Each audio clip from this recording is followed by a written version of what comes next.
Hello guys, कैसे हैं आप सब लोग। तो आज हम शुरू करने वाले हैं chapter number 7 of arithmetic series, जिसमें टॉपिक का नाम है आज multiplication of number near it's basis. तो आई होप आपको बेसिस और कॉम्प्लीमेंट्स पता होंगी क्या होता है। तो ये चैप्टर शुरू करने से पहले अगर आपको बेसिस एंड कॉम्प्लीमेंट्स नहीं पता है तो मेरी प्लेलिस्ट में जाके आप प्लीज़ बेसिस एंड कॉम्प्लीमेंट वाला चैप्टर देख लीजिए। तो ये चैप्टर आपको ईजिली समझ आ जाएगा। तो चलिए शुरू करते हैं। ये चैप्टर एक्चुअली बहुत लंबा जाने वाला है, इसलिए मैं इस चैप्टर को बाय पार्ट्स पढ़ाने वाला हूँ। आपको वीडियोस बाय पार्ट्स आएंगे डेली बेसिस पे। तो please stay tune to my channel. तो शुरू करते हैं। पहले आपको मैं बेसिस बताता हूँ, बेसिस कितने टाइप के होते हैं। बेसिस एक्चुअली दो टाइप के होते हैं, एक होता है वर्किंग बेस और दूसरा होता है हमारा एक्चुअल बेस। तो मैंने आपको बेस की डेफिनेशन बताई थी कि बेस जो होता है उसकी जो मेन प्रॉपर्टी है वो स्टार्ट होता है 1 से और कंटिन्यू रहते हैं, उसके जो कंटिन्यू नेक्स्ट डिजिट्स रहते हैं वो रहते हैं 0। जिस तरीके से मैं यहाँ बताऊँ, बेस अगर शुरुआत करें 1 से, उसका नेक्स्ट डिजिट अगर 0 0 0 आता है तो हम उसको बेस कहते हैं। ठीक है, एग्जाम्पल के तौर में यहाँ पे मैंने नंबर सीरीज़ यहाँ आपको नीचे शो की है। अब ये नंबर सीरीज़ में देखें तो ये number 10, 100, 1000, 10,000, then 1 lakh, then 10 lakh. तो ये जो नंबर्स हैं ये हमारे एक्चुअल बेसिस हैं। ठीक है, अगर हम अपवर्ड की तरफ जाते हैं, सपोज़ करो मैं एक रेफरेंस पकड़ लेता हूँ, यहाँ पे अगर ले लेता हूँ सपोज़ 10,000। अगर मैं 10,000 के अप साइड देखूँगा, अप साइड जो होगी वो रहेगी हमारी पॉजिटिव वैल्यू। ठीक है, और अगर मैं 10,000 के नीचे की तरफ देखता हूँ डाउनवर्ड, तो वो रहेगी मेरी नेगेटिव वैल्यू। दैट मीन्स कोई भी नंबर अगर मैं 10,000 से नीचे की तरफ लेता हूँ तो मैं उसके साथ माइनस लगाने वाला हूँ। ठीक है, आई होप ये चीज़ आपको समझ आ गई होगी कि एक्चुअल बेस होता क्या है। ये मैंने आपको पहले भी पढ़ाया है बेस एंड कॉम्प्लीमेंट के वीडियो में, आप प्लीज़ उसको देख लीजिए। ठीक है, अगर आप वर्किंग बेस की बात करें तो वर्किंग बेस क्या होता है, एक्चुअल बेस के मल्टीपल्स को हम वर्किंग बेस कहते हैं।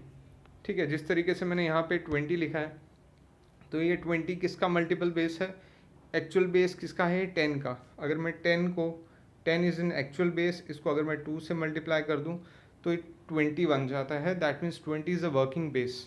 ओके, अगर मैं 30 बोलूँ, 30 कैसे आया, 10 इंटू 3। तो ये जितने भी मैंने यहाँ पे नंबर्स लिखे हैं 20, 30, 40, 50 अप टू 70 और अप टू 90, तो ये सारे वर्किंग बेस किसके हैं, नंबर 10 के। ठीक है, तो इनका एक्चुअल बेस है हमारा 10। उसी तरीके से अगर मैं बात करूँ 110, 120, 130, 140, तो ये सारे वर्किंग बेस किसके हैं, 100 एक्चुअल बेस के। ठीक है, तो आई होप आपको ये चीज़ डिफरेंट समझ आ गया होगा कि वर्किंग बेस क्या होता है और एक्चुअल बेस क्या होता है। क्योंकि हम आने वाले वीडियो में वर्किंग बेस के ऊपर भी हम मल्टीप्लिकेशन करने वाले हैं। तो इस वीडियो में मेनली मैं आपको 3 चीज़ें पढ़ाने वाला हूँ। ठीक है, 3 चीज़ें भी जो हैं, दो दो पार्ट्स मैं आपको इस वीडियो में पढ़ाऊँगा और आखिरी पार्ट मैं आपको इसके सेकंड पार्ट में पढ़ाऊँगा। ठीक है, तो हम मल्टीप्लिकेशन करने वाले हैं नंबर्स की। ठीक है, तो पहला जो हमारा पॉइंट रहेगा, 3 हम पढ़ने वाले नंबर्स की multiplication below the base. Second हम पढ़ने वाले हैं multiplication of number above the base. और थर्ड पढ़ने वाले हैं हम mix base. That means 2 digit की हम मल्टीप्लिकेशन सीखेंगे, जिसमें जो दोनों डिजिट्स रहेंगे, ठीक है, दो नंबर्स रहेंगे, 2 डिजिट हों या 3 डिजिट्स हों या n नंबर ऑफ डिजिट्स हों।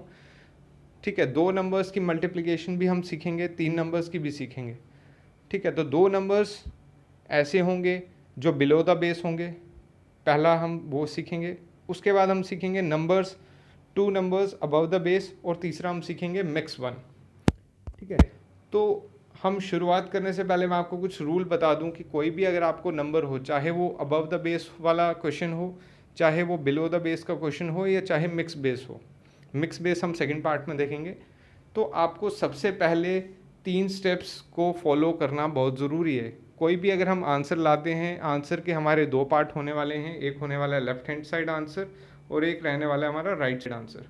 ठीक है, तो left side and right side answer हम किस तरीके से निकालेंगे, सबसे पहले जो आपको क्वेश्चन दिया होगा, सबसे पहले आप उस क्वेश्चन को देख के पहचानेंगे कि इसकी नियरेस्ट एक्चुअल बेस है क्या। ठीक है, अब नियरेस्ट एक्चुअल बेस कैसे हम देखेंगे, जैसे मेरा फर्स्ट स्टेप है यहाँ पे फाइंड आउट द पहला स्टेप हमारा है find out the number complement from its actual base. Suppose करो आपको 2 नंबर्स दिए हैं 98 और 87, इन दोनों को आपको करना है मल्टीप्लाई। ठीक है, इन दोनों को आपको मल्टीप्लाई करना है। तो पहला स्टेप हमारा ये रहेगा कि हमें 98 और 87 का एक्चुअल बेस ढूंढना है। तो इन दोनों का एक्चुअल बेस आई नो कि 100 है, ठीक है। दैट मीन्स 100 में कितने ज़ीरो हैं, 2 ज़ीरो हैं, ठीक है। तो हमें डिजिट हम बाद में देखते हैं, सबसे पहले हम ये देखते हैं कि 98 और 87 का एक्चुअल बेस है 100। तो हमने क्या करना है, 98 और 87 का कॉम्प्लीमेंट निकाल लेना है। 98 और 87 का उसके एक्चुअल बेस से जब हम कॉम्प्लीमेंट निकालेंगे तो 98 का कॉम्प्लीमेंट होगा 2, 87 का होगा 13। ये कॉम्प्लीमेंट हम माइनस में लिख देंगे, ठीक है। एक्चुअल में कॉम्प्लीमेंट में माइनस आता नहीं है, लेकिन इस केस में हमने क्या कर देना है, कॉम्प्लीमेंट के साथ माइनस लगा देना है। तो पहला स्टेप हमारा यही रहने वाला है, जो भी आपको नंबर दिया रहा होगा उसका आपको nearest actual base find out करना है, फिर उस एक्चुअल बेस से नंबर को माइनस करना है। दैट मीन्स उसका कॉम्प्लीमेंट निकालना है और उसके सामने लिख देना है। जिस तरीके से यहाँ मैंने 92 के सामने -2 लिखा है, 87 के सामने -13 लिखा है। This is our step number 1। अब स्टेप नंबर 2 में हम आंसर का लेफ्ट हैंड साइड आंसर निकालेंगे। वो कैसे निकालेंगे, by cross subtraction. Cross subtraction क्या हो गया, 98 के सामने मैंने -2 लिखा है और 87 के सामने मैंने -13 लिखा है। तो हम क्या करेंगे, क्रॉस वाइज सब्ट्रैक्ट कर देंगे। 98 में से -13 निकालो या 87 में से -2 निकालो, दोनों के केस में आंसर हमारा 85 आने वाला है। तो ये हमारे आंसर का लेफ्ट आंसर हो गया, लेफ्ट हैंड साइड आंसर हो गया हमारा, ठीक है। तो इस तरीके से हमारा लेफ्ट हैंड साइड आंसर निकलेगा by cross subtract. I think आपको स्टेप नंबर 2 भी समझ आ गया होगा। उसके बाद हम स्टेप नंबर 3 में जाते हैं कि अगर हमें राइट हैंड साइड का आंसर निकालना है तो हमें जो हमने कॉम्प्लीमेंट्स निकाले हैं उनको हमें मल्टीप्लाई कर देना है। तो यहाँ देखिए कॉम्प्लीमेंट हमारा यहाँ 2 and 13 था। 2 and 13 को जब मल्टीप्लाई किया माइनस माइनस हो गया प्लस, तो इट बिकम्स 26। तो हमारा जो फाइनल आंसर आया है वह है 8, 5, 2 and 6। अब यहाँ पे मैंने एक चीज़ आपको देखिए, थर्ड स्टेप में मैंने एक लाइन लिखी है, equal to the number of zero in the base. That means जो राइट हैंड साइड वाला हम जो आंसर निकालेंगे वो कितने डिजिट्स का होना चाहिए, वो होना चाहिए जो बेस में जितने ज़ीरो हैं, ठीक है। अब यहाँ पे हम देखिए, सबसे पहले हमने आइडेंटिफाई किया था कि बेस कौन सा है, बेस है हमारा 100। बेस कितने डिजिट्स का है, वो है 2 डिजिट्स का। तो इसका मतलब जो हमारा राइट हैंड साइड वाला आंसर है उसके बेस में वो कितने डिजिट्स का होना चाहिए, 2 डिजिट्स का। क्यों, क्योंकि जो हमारा बेस है वो 2 डिजिट्स का है, ठीक है। आई होप ये आपको 3 स्टेप्स समझ आ गए होंगे। तो चलिए शुरू करते हैं। सबसे पहले हम सीखते हैं multiplication of numbers below the base. अगर हमें कोई भी 2 नंबर दिए हैं वो बेस से नीचे हैं, दैट मीन्स पहले सबसे पहली बात तो हमारी ये रहेगी कि हमें पहले उनका एक्चुअल बेस ढूंढना होगा कि ये कौन सा इनका एक्चुअल बेस है क्या। तो जैसे यहाँ 98 × 97 दिया है, तो हम इसका एक्चुअल बेस ढूंढ लेंगे, वो है हमारा 100, ठीक है। 100 है हमारा एक्चुअल बेस। तो हम क्या करेंगे, 98 को फर्स्ट स्टेप कॉम्प्लीमेंट निकालेंगे एक्चुअल बेस से। 98 - 100 इज़ -2, वो मैंने यहाँ लिख दिया है। देन 97 इन -100 विच इज़ -3, ठीक है। तो यहाँ हमने ये चीज़ लिख दी है, ठीक है। स्टेप नंबर 2 क्या होगा, cross multiplication. Cross multiplication first step आपको यहीं पे समझ आ गया, सेकंड स्टेप मैं लिख देता हूँ। क्रॉस मल्टीप्लिकेशन दैट मीन्स 98 यहाँ लिखेंगे, 97 यहाँ लिखेंगे, -2 यहाँ एंड -3 यहाँ। तो यहाँ पे हम क्रॉस मल्टीप्लाई कर देंगे, तो 98 - 3 ये हो जाता है हमारा 95। या तो इस तरीके से निकाल लो, ये 97 - 2 कर दो तब भी आपका 95 आ जाता है। थर्ड स्टेप हम क्या करेंगे, -2 एंड -3 को हम क्या कर देंगे, मल्टीप्लाई कर देंगे, -2 and -3 which is equal to 6। तो ये हमारा राइट हैंड साइड वाला आंसर है। लेकिन आप देखिए, मैंने आपको बताया था थर्ड पॉइंट में कि जो हमारा राइट हैंड साइड वाला जो आंसर निकलता है उसमें कितने डिजिट होने चाहिए, जितने आपके बेस में ज़ीरो हैं।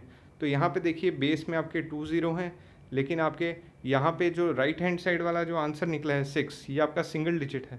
तो इसलिए हम इसके साथ क्या लगा देंगे, एक ज़ीरो लगा देंगे। तो ये 06 हम यहाँ पे लिख देंगे, दिस इज़ द आंसर। तो आई थिंक आपको ये केस समझ आ गया होगा, when multiplying number below the base हम कैसे करते हैं, ठीक है। इसकी एक और एग्जांपल ले लेते हैं हम यहाँ पे। 89 × 88 आपको करना है। तो सबसे पहला जो हमारा स्टेप रहेगा, इसका नियरेस्ट बेस ढूंढना है।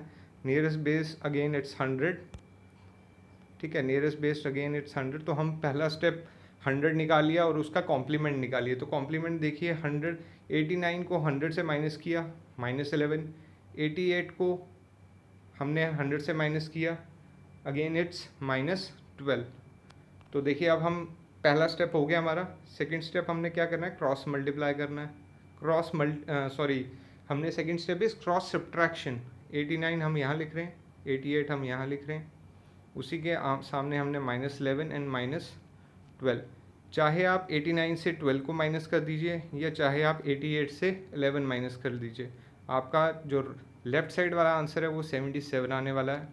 ठीक है, अब हमें राइट साइड निकालने के लिए थर्ड स्टेप फॉलो करना है, विच इज़ -11 इंटू -12। इन दोनों को जब हम मल्टीप्लाई करेंगे तो वो आता है 132। तो यहाँ पे ध्यान दीजिए, यहाँ पे राइट हैंड साइड में उतने ही डिजिट होने चाहिए। ठीक है, यहाँ पे इस राइट हैंड साइड वाले आंसर में उतने ही डिजिट होने चाहिए जितने आपके बेस में ज़ीरो हैं। अब यहाँ देखिए बेस में 2 ज़ीरो हैं, 2 डिजिट है बेस, लेकिन यहाँ पे जो आपका राइट हैंड साइड वाला जो आंसर है उसमें 3 डिजिट्स हैं। तो हम क्या करेंगे, 32 को यहीं पे रखेंगे और 1 जो होगा वो कैरी फॉरवर्ड हो जाएगा। ठीक है, तो यहाँ पे मैं लिख देता हूँ 2, 3 and 1 is carry forward. That means ये जो 1 है ये नेक्स्ट स्टेप में इसके पास चला जाएगा, नेक्स्ट 77 में ऐड हो जाएगा। So answer is 7832। So this is your answer.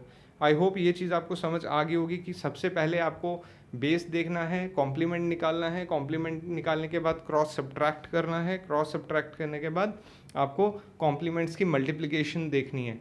पर जब मल्टीप्लाई करेंगे उसके बाद आपको देखना है कि जो अब आपने आंसर को मल्टीप्लाई किया कितने डिजिट्स का वो नंबर आया है। ठीक है, उसको कंपेयर करना है हमने बेस के डिजिट्स के साथ। तो आई होप ये चीज़ आपको समझ आ गई होगी, how to multiply the number below the base. अब हम देख रहे हैं नेक्स्ट टॉपिक जो हम देखेंगे। ठीक है, चलिए एक और मैं आपको यहाँ पे समझा देता हूँ। आपका क्वेश्चन है 9989 इंटू 9888। तो वही स्टेप, सबसे पहले आपको क्या करना है, कॉम्प्लीमेंट ढूंढना है, इसका नियरेस्ट बेस ढूंढनी है। तो नियरेस्ट बेस क्या रहने वाली है आपकी, इसकी 10,000। शाबाश, इसकी नेक्स्ट बेस रहने वाली है 10,000। दैट मीन्स इसमें 4 डिजिट हैं।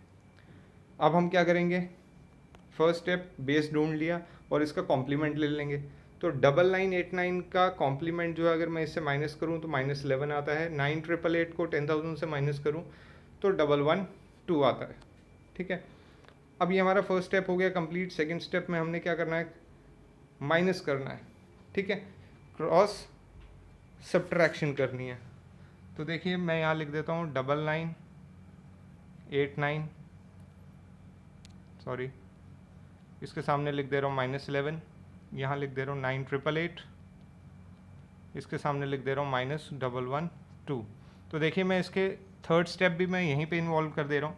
जब मैं इसको इससे माइनस करूँगा तो ये क्या बनेगा, 9877। ठीक है, ये हमारा निकल गया लेफ्ट हैंड साइड वाला आंसर। अब हम 112 को 11 से जब मल्टीप्लाई करेंगे, अब अगर आपको डॉट सैंडविच मेथड याद होगा तो आप इसको बहुत ईजिली निकाल सकते हैं। ठीक है, बहुत ईजिली अगर आप निकालेंगे तो आप पाएंगे कि जो इसका आंसर है वो आएगा 1232। आई होप आपको डॉट सैंडविच मेथड समझ आ गया होगा। अगर आपको नहीं समझ आया कि हमने ये 11 से कैसे मल्टीप्लाई किया विद इन 1 लाइन, तो आप प्लीज़ मेरा वीडियो देखिए मल्टीप्लिकेशन विद 11। अगर आप नहीं देख पा रहे, मेरे प्लेलिस्ट में जाके मैं आपको वीडियो के एंड में लिंक प्रोवाइड कर दूंगा। तो यहाँ देखिए अब हमने नोटिस ये करना है कि जो लास्ट हमारा राइट हैंड साइड वाला आंसर निकला है वो कितने डिजिट्स का है, वो 4 डिजिट्स का है। इसको कंपेयर करना है हमने अपने बेस से। बेस में कितने ज़ीरो हैं, 4 है। That means this is your answer. अगर यहाँ पे ये 3 डिजिट्स का निकलता, अगर सपोज करो यहाँ 1 ना होता, 232 होता, तो हम यहाँ 1 की जगह एक 0 ऐड कर देते। ठीक है, तो आई होप आपको ये चीज़ समझ आ गई होगी, how to multiply the number below the base. तो देखिए सेकंड केस हम पढ़ रहे हैं, how to multiply the number above the base. तो वही स्टेप रहने वाले हैं। सबसे पहले हम इसका बेस ढूंढेंगे, नियरेस्ट बेस इज़ 100। तो देखिए पहला स्टेप यही है कि 100 से हमने इसका कॉम्प्लीमेंट निकाल लिया। 112 100 से कितना बड़ा है, +12 बड़ा है। 109 100 से कितना बड़ा है, +9 बड़ा है। उसके बाद सेकंड स्टेप वही करेंगे हम, 112 यहाँ लिख देंगे 109 देन 12 एंड 9। ओके, तो यहाँ पे क्रॉस सब्ट्रैक्ट नहीं होगा, यहाँ पे आपका एडिशन हो जाएगा। ठीक है, आपको एडिशन करना है क्योंकि यहाँ पे प्लस रहने वाला है। तो जब आप इसको क्रॉस एडिशन करेंगे तो ये बन जाता है 1 2 1। ठीक है, ये आपका लेफ्ट हैंड साइड वाला आंसर निकल गया। उसके बाद जब आप 12 को 9 से मल्टीप्लाई करते हैं, ठीक है, जब आप 12 इंटू 9 करते हैं, थर्ड स्टेप मैं यहीं पे कर रहा हूँ, तो आपका आंसर आता है 108। लेकिन अगर आप राइट साइड पे देखिए, यहाँ 3 डिजिट्स हैं और बेस आपका 2 डिजिट्स का है, बेस में 2 जीरो हैं, दैट मीन्स 2 डिजिट है, तो आपको यहाँ 2 ही डिजिट रखने हैं। दैट मीन्स ये जो 1 है कैरी फॉरवर्ड हो जाएगा, तो कैरी फॉरवर्ड होगा। ठीक है, 1 जो है वो कैरी फॉरवर्ड हो जाएगा इसमें, तो ये आपका आंसर आ जाएगा 12208। तो आई होप आपको ये चीज़ समझ आ गई होगी। ये मैंने 12208 कैसे किया, जो 1 था मेरा राइट हैंड साइड वाला, उसको मैंने कैरी फॉरवर्ड कर दिया। ठीक है, ये वाला 1। तो आई होप आपको ये चीज़ समझ आ गई होगी, अबव द बेस मैंने ये कैसे निकाला। तो अगर आपको समझ नहीं आई, आप प्लीज़ ये क्वेश्चंस को ट्राई कीजिए। मैंने आपको ये 5 क्वेश्चंस दे दिए हैं, आप मेरे को कमेंट करके इनके रिप्लाई दीजिए, आंसर्स लिखिए कमेंट में। तो प्लीज़ सब्सक्राइब कीजिए, लाइक कीजिए और शेयर कीजिए। मिलते हैं नेक्स्ट वीडियो में। Thank you, God bless you all.